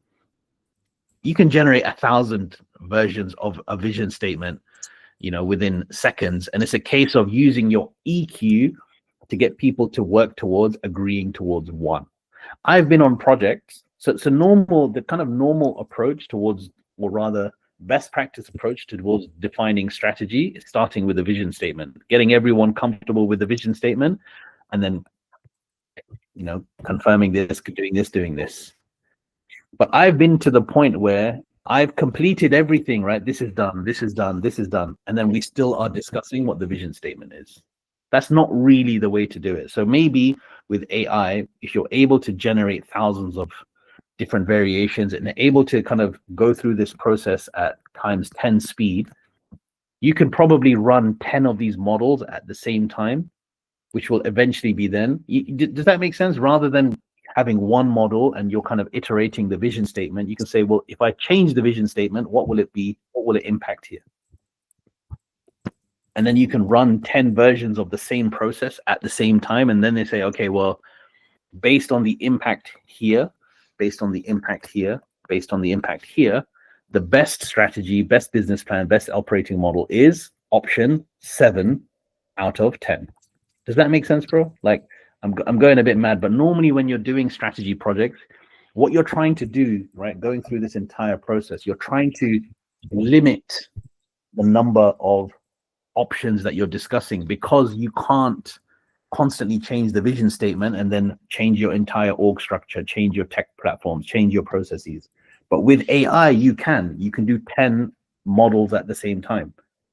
And then if you change one objective, it should be able to update everything within seconds. And then that could be like, okay, well, we've run 10 different models, and henceforth we are now at the point where boom, we have the strategy. It's model number 7 out of 10 or 14 out of 55 different models that you're running at the same time. What do you think, bro? Does that make sense, kind of? Yes, no, anyone? No, that makes sense. Yeah, alhamdulillah. So let's run this through, right? Let's run the scenario of what we were talking about. So let me just open up my laptop. But yeah, genuinely very, very interesting conversations. Yeah. It is. I didn't realize everyone was nerding out this early in the morning, but clearly I was mistaken. So let's see now. So let's work with this whole practice. Farhad, just very quickly. Sorry to you're trying to move on, but you mentioned something about the vision statement, right? And you said, you know, it's an iterative process, right, between these three. And then you said you can go back to the vision statement, and we're still stuck on the vision statement. Okay. Yeah. Isn't that the problem? Isn't that the what? Sorry. Isn't that the problem? Isn't that the actual issue? It's an issue around aligning the vision statement, right? Yeah. So what I'm trying to say is that that's something that AI cannot help with, okay? Because this is, I mean, I go through the same thing. This is why it's one of those issues around alignment, you know, and change management, all the rest of it was something that AI cannot help with. But do you understand what I'm saying? You get my point? So I do see what you're saying, right? So best practice, right, is you align everyone on a vision statement, and then you cascade the rest of that vision statement to the strategy, business model, and operating model. That's the way it should be done.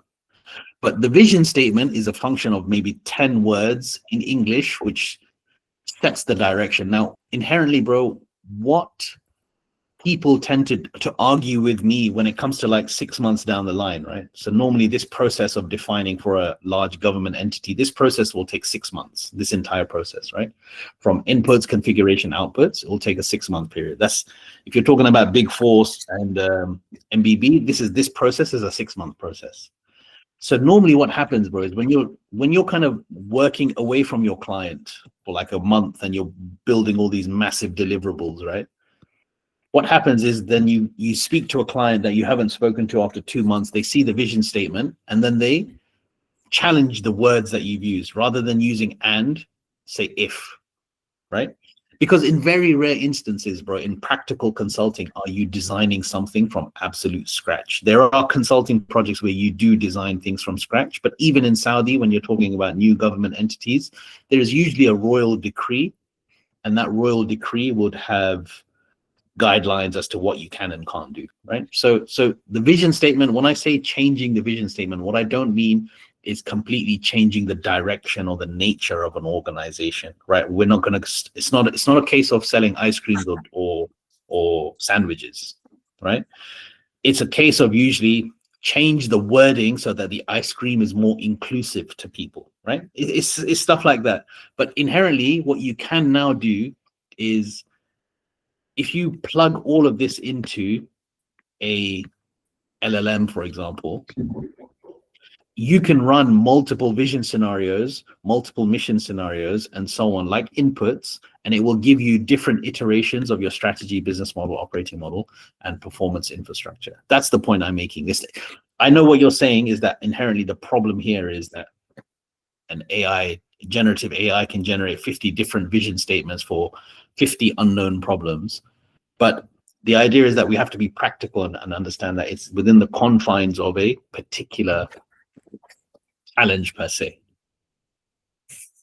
I don't know if that helps understand it, but I'll try to go through what I'm telling you here. But let's keep it moving, because I don't want to lose people's attention on the kind of wider point here. But I hear what you're saying, bro.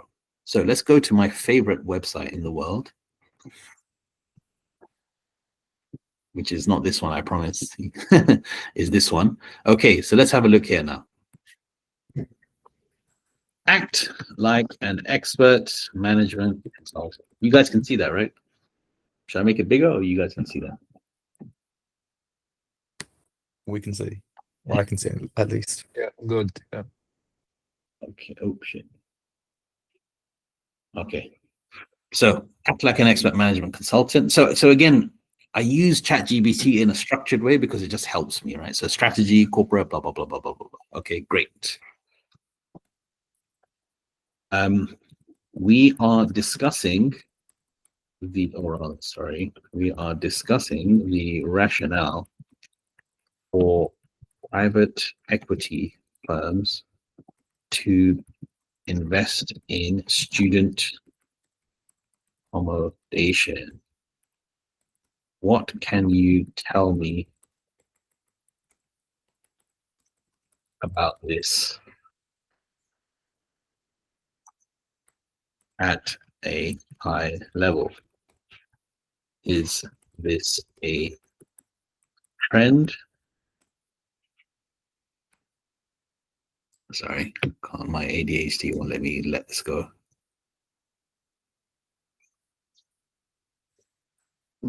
Okay, context.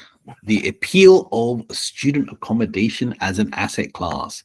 Over the last decade, purpose-built student accommodation has matured from a niche real estate segment into institutional grade investment. Okay, so why are PE firms investing? Structural undersupply, defensive non-cyclical demand, I like it. Stable recurring income, that's something we mentioned. Attractive yields relative to the risk, and I think that's the important part. So even though it's not a sexy business and the yields are not mental, which is kind of what you'd expect within private equity, I think the transaction nature of this, which is build something steady, IPO it or sell it on, is the part of it. Scalability and operational upside. Again, PE can add value through operational efficiencies, brand standardization, technical. And the thing I wanted to show you guys here was, I don't know if you've seen this, right? Flow Real Estate. Have you guys heard of Flow Real Estate? No. Right. So Flow is owned by, you know, the guy who built WeWork? Who's the guy that built WeWork? Look at that. And Riyadh, right? Basically, Flow, what is Flow trying to do? This is crazy, right? That it's crazy that they've got these places here, right? But in essence, what they're trying to do is they are trying to get people comfortable with the idea of renting. And they will charge you a slightly higher premium as a function of renting in order for you to live this kind of perceived lifestyle, which is a very similar play to what was the WeWork thing, right? Because WeWork was supposed to be it's basically a real estate business with a technology element. They're trying to do the exact same thing now, but at a residential level. So basically they buy up big buildings. Flow takes all the upside of the building value in increasing in whatever. But fundamentally, they try to create an experience around the buildings, like exactly as the kind of the video suggests. Oh, look at this, or this cute surfing and all that stuff, right? And they're basically trying to take the upside, but give you and sell you this experience of, you know, white dudes with dreadlocks. White dudes with dreadlocks is crazy. And yoga as well, right? So they like, it's conscious communities, well-being, and what else is it? Some nonsense, right? Experiences. So basically, they're adding UX to real estate, and for which they're then going to charge you a slightly higher premium, and they want you to be renters for the rest of your life rather than buyers.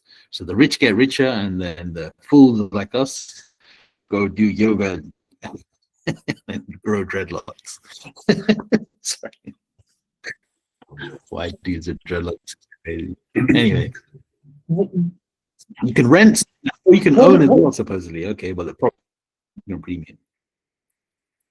But this is classic kind of this is kind of what I think is happening here, right? So you create Scalability, operational upside, exit optionality. Assets can be sold to institutions. Oh man, Fahad was right. Fahad knows what he's talking about. Many funds position PBSA as part of a broader social infrastructure theme. That I don't know, man. Does that seem right to you guys? ESG alignment. This sounds like a ESG extension, man. Like this is, hey, listen, we're doing good for the community by making lots of student accommodation, but they can't ever own it, and we're going to make a ton of cash. I think that's great. Go for it, bro. The question is, why would this work if we why would this work any better if WeWork, which was under a similar philosophy, failed?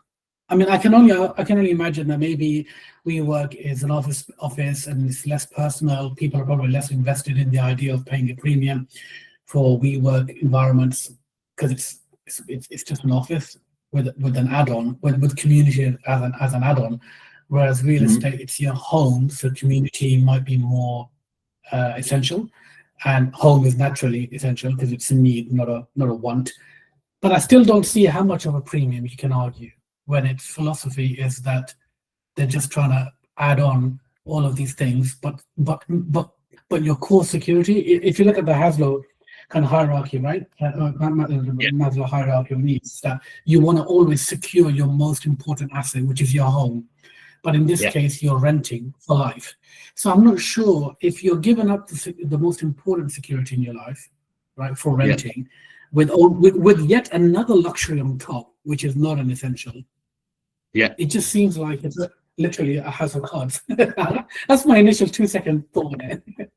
So believe it or not, we were contacted by Flow KSA and we actually did their entire strategy, right? So just FYI. So I do actually know the answer to that. I'll be interested. But yeah, I mean, look, yeah, that's why I know Flow very well, right? But before I got into the dynamics of it, the questioning that I had was exactly that, right? And there is basically, you know, it is a function of being able to buy at such scale, right? Being able to buy at such scale that you can actually make your buy, because ultimately what is the key dynamics of yield is the price at which you buy and the rent you're able to charge, right? But if you're buying at such a scale, the yield, you know what I'm saying? The normal yield dynamics don't apply as such. And then whether you can charge an extra 5% or 7%, if you can reduce the actual buy price by 25%, you know, the yield is whatever you need it to be, kind of thing. Does that make sense, bro? So if you look at it from No, go ahead, sorry. I'm just saying yes. Yeah.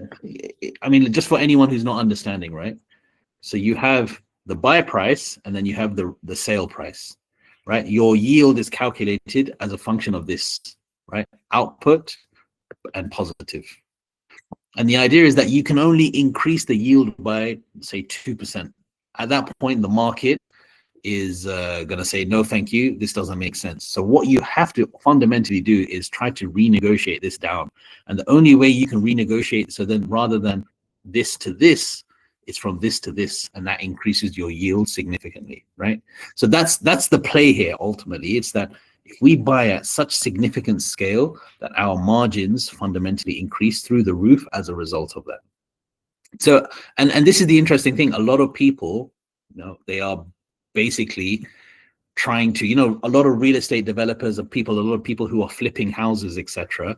What are they doing? They end up buying houses. You can't outwit the market, right? The market is intelligent and the market is dynamic. You might fool a couple of people, but you're not going to fool everyone, right? But at the buy price at which you're buying, that's the thing that makes your margin, or your yield rather, more impressive as such. Does that make sense, right? So if you then package this whole thing as a sexy kind of hip, as a function of you know, experience and stuff like that, you're right. It probably doesn't add a huge amount of revenue here. But knowing that people are renting, you know, you see, like in Europe, from what I understand, people rent. And if there are any Europeans here, then give me a shout. But ultimately, renting is like a normal thing. You just rent for the whole of your life. But in the UK, the concept of ownership is transitioning into that rent model forever and it probably will be for the vast majority of people who are born after 1990. People like me. For Europe, it depends on the banking rates. So let's say in Serbia, your monthly installment for the mortgage is basically the same as, or even sometimes higher, depending on that ABOR, whatever. It's ridiculously high compared to the rental price.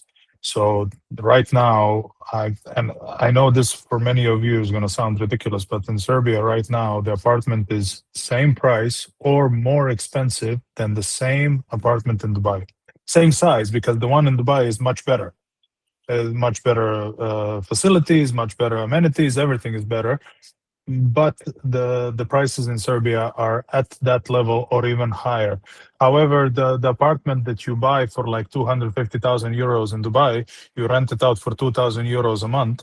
In Serbia, the same apartment you rent out for like 600, 700 euros a month. God damn. But here's the question, bro, right? So that's why it makes sense to rent, right? Yeah. Because first of all, you can't afford to buy the apartment. And second, if you're renting it for 600-700 euros, that's kind of okay. But if you had to rent it out for 2,000 euros and your mortgage is 700, 800, 1,000, that would make sense. And that's the situation that I understand is in the UK, in here, and in some other countries. Am I right? But, yeah. I mean, look, ultimately, I think the dynamics between, I think the Serbian market would be quite unique in that sense. I think for the vast majority. It's ridiculous. There's a lot of money laundering and the banks are killing us. And so that's besides the point. But there are there's not a lot of markets when your rental price is much higher than your mortgage price. I'm going to ask a stupid question that I think everyone is asking. Is Serbia in Europe, bro? Physically or is in EU? In EU. Okay, see, it wasn't that stupid of a question, but yeah.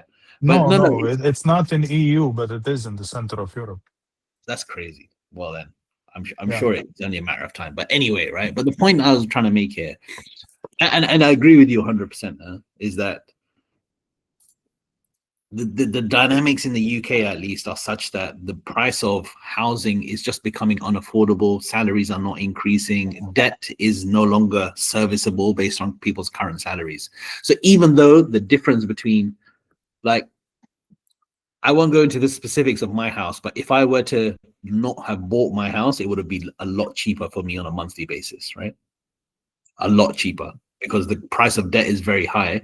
So the fact that ownership is a function of is a function of income, right? Ownership is a function of your income. If you're able to pay for the, basically the effectively the rent plus the interest that your house is due, then, that's a function of your income, right? If you can't, then you can't, then you're stuck in rent forever. And I think the attainability of housing for most people in the UK was just going to diminish over time anyway. But anyway, so let's go back to our thing, right? So here, if we're talking about private equity, so I think we actually did discuss some of these things right here. It actually made a lot of what we were saying, all of our hypotheses were correct, right? So it says here, now here's the trend. So UK and Europe, major private equity platforms like Unite Students, IQ, Student Accommodation, Blackstone, GSA, right, have demonstrated the scalability and profitability of the sector. US firms like Blackstone, Brookfield, Harrison Street, large portfolios, GCC Emerging Opportunity, Vision 2030, Saudi Arabia's education, right. I think here's an interesting one. There's no real reason why it's telling me about Vision 2030. It's probably because it's my ChatGPT, right? Because I'm always asking it about Vision 2030. But anyway, going back to the whole Abu PowerPoint GPT, strategic PE plays: build platform, roll up, acquire fragmented assets, rebrand, centralize operations, high IRR, damn, 15 to 20%. Development and exit, build PBSA in undersupplied cities. Yep. Okay. Core plus yield play, invest in stabilized portfolio with minor enhancements, IRRs of 8 to 12%. Thematic ESG plays, position PBSA as social infrastructure, lower yield but strong capital gains. Okay. Risk mitigation, overdevelopment, saturation, rigorous local supply demand analysis, okay, regulatory constraints, all right, blah, blah, blah, whatever. Yes, it's a trend, a mature one in the West, now spilling into emerging markets. Private equity loves it because predictable cash flow, defensible fundamentals, scalable platform opportunities, clear exit pathways. And that's kind of what I was looking at. Now, if we were to create a strategy for a private equity firm, so if we go back to our model, I'll just clean this up so that we'd have actually something to talk about that we can actually all agree on. So the idea now is, let's try to create, or let's try to configure a strategy, business model, and operating model for a private equity firm in order for it to then, generate what is a strategy, business model, and so on. So let's see if we can do that, right? So if we have here our strategy, business model, operating model. So let's just take this as a picture, Control C, enhance. No, we don't even need to do that, to be honest. Okay. Okay, great. I think we are on the same. We are on the same page. We are in the process of designing the and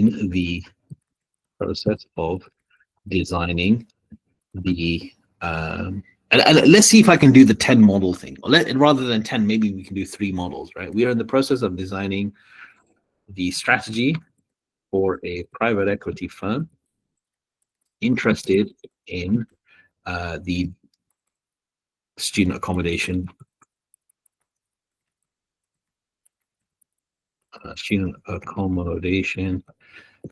in the UK, right? They have a lot of experience in real estate, but student accommodation is new to them per se. Right, so if that's the background to what we have now, the idea is, okay, we want to create 3 hypotheses. So in fact, we need to be a bit more specific here, right? So we can't just say a private equity firm, we need to say where, right? That's a very interesting where. We're on the process of designing a strategy in the UK, interested in, okay, right? From the UK, in the UK, okay, they have a lot of experience in, but around the following structure. So that now I put in my structure, which is my strategy, business model, vision. Hold on, this isn't the right one. We've got to use this one. This one doesn't actually say anything. And if this works, which I'm pretty sure it will, right? This will actually give me a completely different perspective on how to do strategy, which is basically do 10 strategies at the same time. But let's see, right?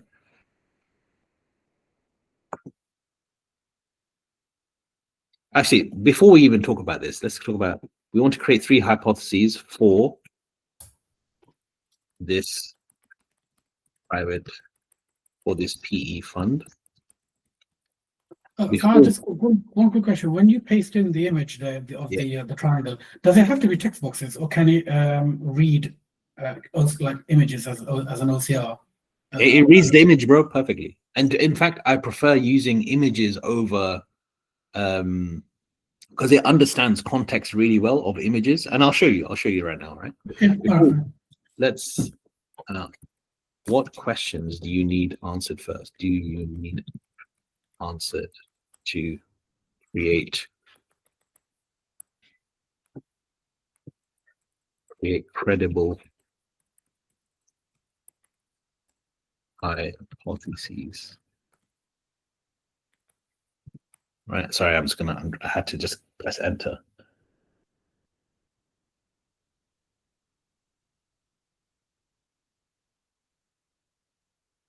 Bombo Clat.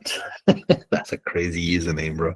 All right, so let's have a look. Okay, so perfect. You're thinking like a consultant. Thank you, ChatGPT, for confirming that.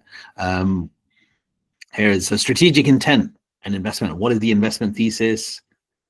Is this seen as a core plus value add? What is the IRR, okay, whatever. What is the target AUM allocation? What is the available capital for deployment? Will they deploy directly, create dedicated PBSA platform? So here, these are, I would like it to fill in these gaps, but these are the types of questions I would like to give it inputs into: capabilities and operating model, existing, yep, this is interesting. So these questions are almost, these questions are here: internal assessment, external assessment, stakeholder engagement. So you can use ChatGPT to help you populate these questions, which will help you determine, you know, a lot of the design principles, because remember, it's this plus this plus this equals design principles, which will then help you populate this. But even then, a lot of it could be like, no, we've given a blank piece of paper, which again doesn't happen often in consulting, but it does happen.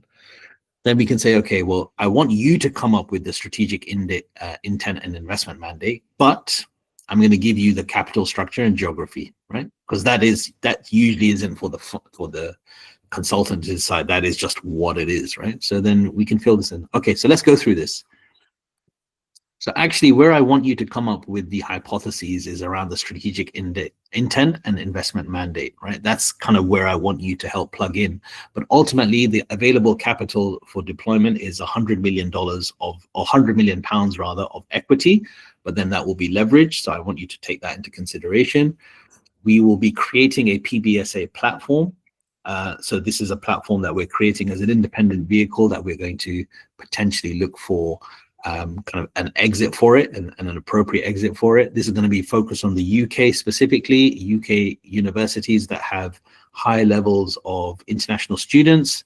And we're looking for both brownfield as well as primarily brownfield assets, but also we're open to extending some existing brownfield assets and maybe even a smaller portion of the portfolio to be greenfield assets as such. In terms of capabilities, we have a large real estate business already, so we can leverage some of that.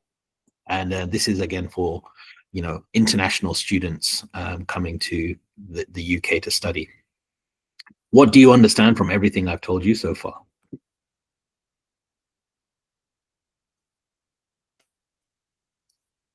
Let's see what it says, Maine. Crystal clear. Oh, man. You're advising UK, but significant real estate experience, development, asset management, possibly construction partnership. They're now entering purpose-built student accommodation for the first time.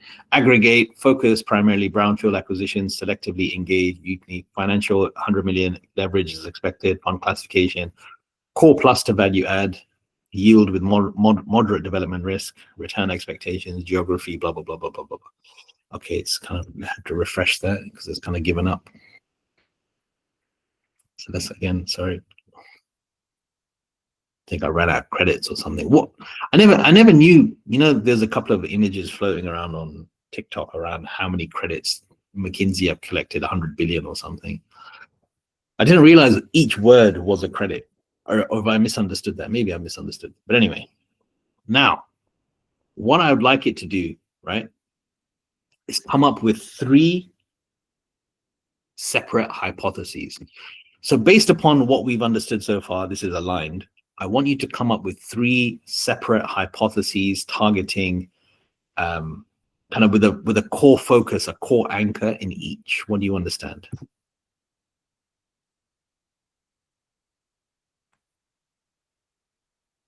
You want me to write 3 distinct hypotheses, each for saying a different core anchor or strategic focus. Perfect. Okay. Perfect. Yes. Please proceed with the 3 different hypotheses. And now, once it produces these, bro, now I'm going to use the image to see how it goes. International demand thesis. We believe a sustained growth in international student enrollment in the UK will continue to drive premium demand for high quality, professionally managed PBSA assets in their top universities, creating a defensible long-term yield play. So international student numbers have grown 50%. God damn. Okay, whatever, blah, blah, blah, blah, blah. Hypothesis 2. We believe that a disciplined focus on value-add brownfield acquisitions in high-yield regional cities will deliver superior risk-adjusted returns. Okay. Regional universities, cities, Leeds, Sheffield, Liverpool, 6 to 7% versus London. Damn. Brownfield stabilized assets offer cash on returns with low construction risk, adding value through refurbishment, blah, blah, blah. deploy 70% of global regional, 20% selective greenfield, create repeatable playbook. Okay, target double-digit leveraged IRRs of 15 to 18%. So remember, guys, there's a difference here between margin and IRR, right? That's there's a key thing there that we just need to be considerate of. Hypothesis, platform aggregation, thesis, scalability, and exit. So we believe that aggregating a fragmented PBSA into a branded, yep.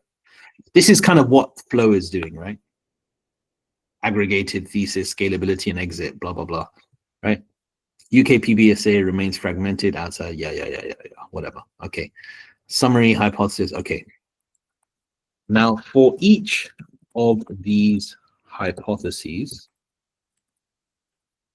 I want you to create a one-page strategy.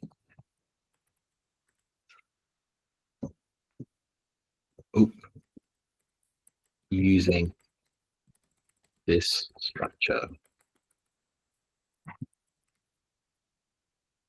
What do you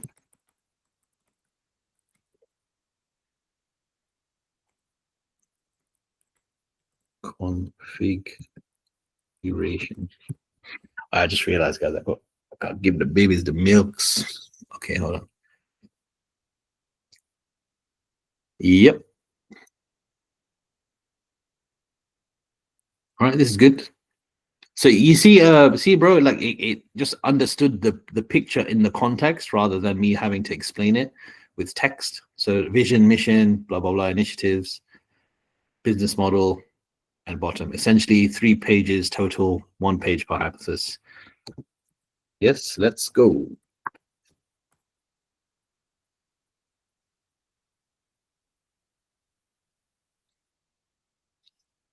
Strategy, become the UK's most trusted international demand thesis. Strategy, business model, operating model. Yep.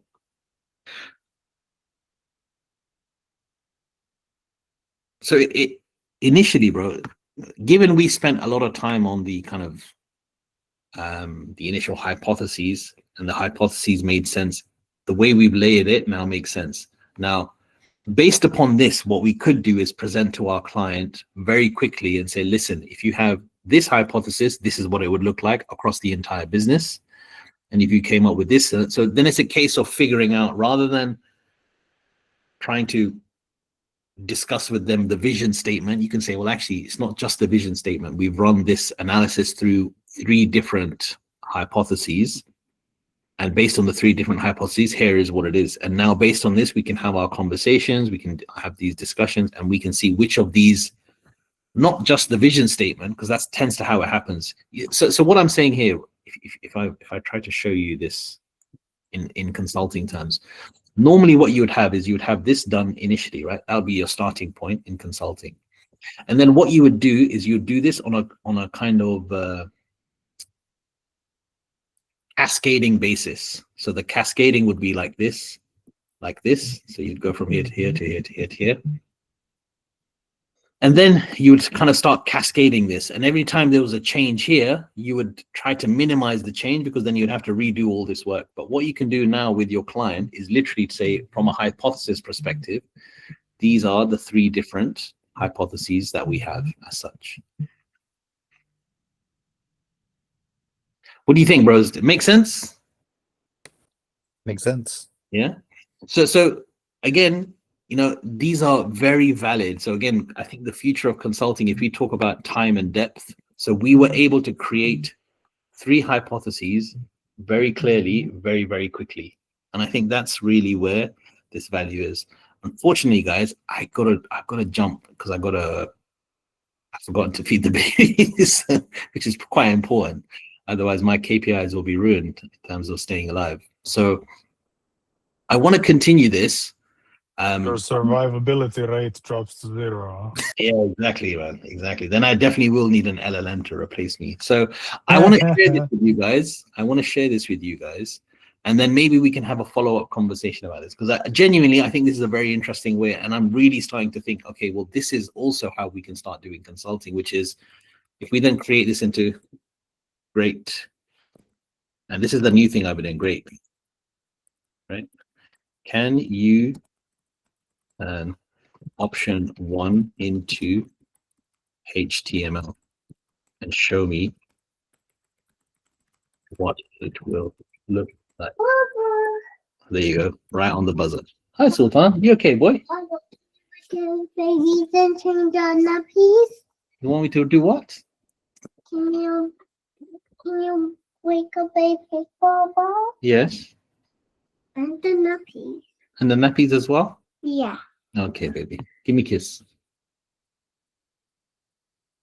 I love This you. is Sophie's. No, it says your name on it, boy. I don't know whose name is this. It's your name. It says Sultan. Nothing. No, they know. I can't see mine. You can't see it? See the name. Let's just see how this comes out, guys, because it should come out pretty interestingly. But let's see. But I've actually produced slides using this now. So again, I think slides that evolve, slides that become like effectively, deliverables, which are kind of alive. That's going to sound crazy, but definitely this is interesting, man. I mean, might take a little bit of time. But anyway, bros, I'm going to share. Oh, there we go. PDF it. Let's see what it comes. Oh, shit. No, wait. I don't need to do that. I can just preview it.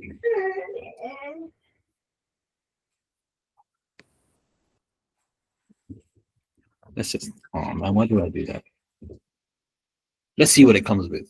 Let's see what it comes with. Right. Preview. Oh, damn. God damn. Oh wow, Pretty crazy, no? pretty cool. Yeah, there you go, man. This is the future of consulting right here. That is actually really, really cool, man. So imagine going to your client, discussing this with them, having this, then adjusting this for them, and then seeing the actual real life implications like this. Crazy. Like, this is, for me, what consulting will look like in the future. Baba, this is my car. This is my rookie car. So, guys, So I'm going on to topic, looking at this, the PwC is firing 5,600 employees.